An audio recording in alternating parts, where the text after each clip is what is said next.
Hey, what's up? My name is Sinister Skater. Welcome to the channel and welcome to the 8th episode of Worst to Best for Call of Duty Black Ops Cold War, the series where I rank each weapon class from worst to best and touch on the strengths and weaknesses of each weapon in the game after I achieve Diamond Camo on a weapon class.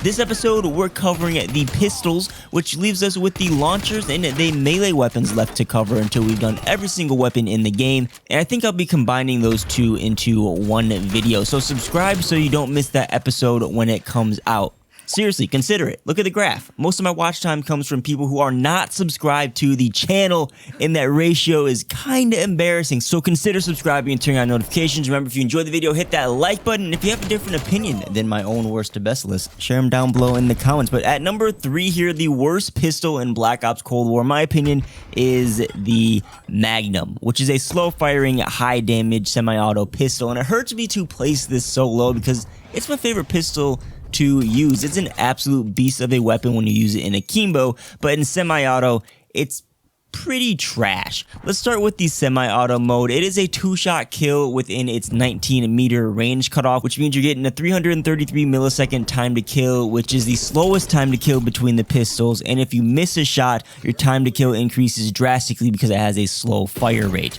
Beyond 19 meters, you're looking at a 3-shot kill, which is a 667 millisecond time to kill. You see why I'm saying missing a shot hurts so much? That's brutal.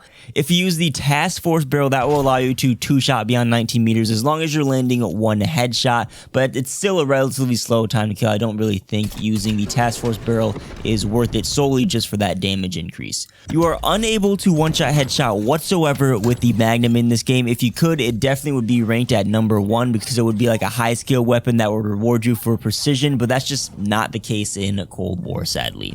What about the Magnum's other stats? Are there any other redeeming qualities there? Well, all the pistols share the same movement, shooting move, sprint, aim down sight, and sprint to fire speeds, with the exception that the Magnum has a slightly slower shooting move speed and a slightly faster sprint to fire speed, but nothing game-changing, as the fastest bullet velocity between the pistols at 300 milliseconds, but that's still relatively slow, and it has a very slow reload speed because you have to reload each bullet individually. You can speed this up with fast mags though, but overall the semi-auto Magnum is just underwhelming. Akimbo is the only redeeming quality about the Magnums because it can one-shot insta-kill if you hit both your bullets. It acts like a shotgun in close ranges, and you can get some pretty long-distance one-shot kills with it too.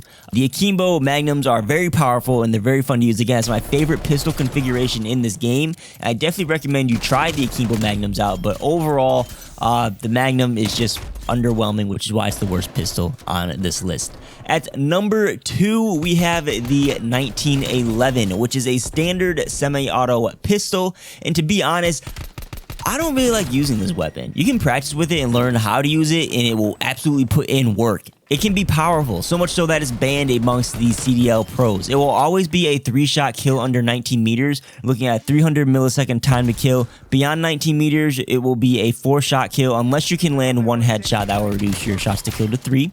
The OP part about this weapon, though, is the task force barrel.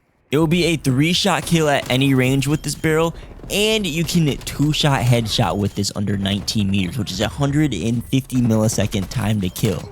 If you use these akimbo, it will always be a 2-trigger pull, 3 to 4 shot kill, which means you're also looking at a 150 millisecond time to kill, which all this looks great on paper, but in practice, the 1911 is just hard to use. It has a lot of horizontal kick, and the task force barrel amplifies this a lot, as so is bullet velocity in the game at 200 meters per second. Just combining those makes it hard to hit your shots. I just can't get into it myself. Even akimbo doesn't feel satisfying with the 1911. It feels like I get a ton of hit markers with it.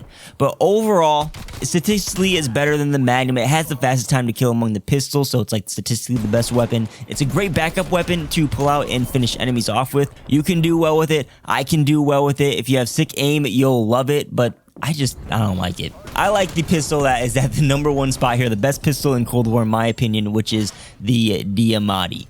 Initially, I wanted to rank the Diamond lower, but when I was recording gameplay, it just proved itself to be a reliable, consistent, good weapon, which are the things I stress over and over and over again in worst to best. It's a 3-burst pistol with a fast cycle rate. When it comes to damage, assuming you hit all shots in a burst, it will be a 2-burst kill at any range, which gives you about a 550 millisecond time to kill when you figure in the burst delay with this. The task force barrel will not decrease your burst to kills. It's not worth using just for that, but 550 milliseconds is a pretty slow time to kill, yes, but if you don't have great aim, when you factor in missing shots with the 1911 because of its recoil, most people will be better off with the Diamond. When you use these akimbo, it also is a one-shot insta-kill similar to the Magnum. It's not as fast as the Magnum due to the Diamond being a burst. You have to account for those bullets coming out ever so slightly after each other, but its time to kill is still extremely fast with this. The Diamond has low recoil. I know I'm going to hit all my shots all the time. I always know it's going to be taking 2 trigger pulls to hit my kill. I like the weapon. I want to make clear that statistically, the 1911 is better, but in practice, I find the Diamond to be better. And if we're talking about personal preference, I like to use the Akimbo Magnums over both the other pistols. I feel like there's just something for everyone when it comes for pistols in this game. You'll have to let me know what you think down below in the comments. Do you agree with my list or do you disagree? If you do disagree, as always, you're encouraged to leave your own worst to best list in the comments. It's always fun to go down there and compare and thumbs up the list that you agree with. Don't forget to hit the like button and consider subscribing if you'd like to help support the channel directly. There are some links down below in the description for you to check out. Peace.